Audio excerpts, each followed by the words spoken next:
your speed. Can you tell me? My speed. Tell me about the secret to your. My lightning speed to this Yeah. speed. It is because I look closely. I studied all the principles. All the principles like economy of motion, preemptive strikes, what other principles there. So many principles that I have learned from other arts. And then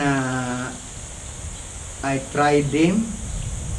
I experiment with them when I was teaching since until now. I am still learning. I'm still learning how to improve, because very important is the speed. Other than speed, there is power, accuracy, and timing. So the four of that should go together.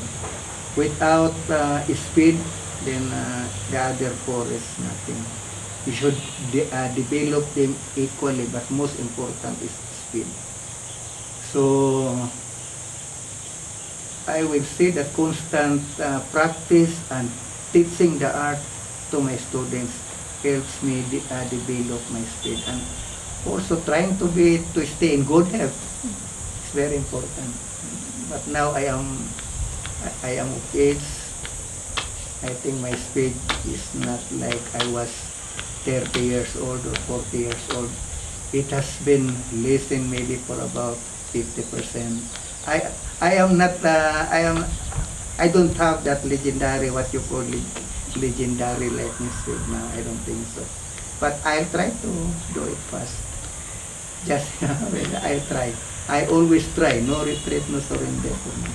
What I should do, I'll try to do whatever it is. Whatever it is.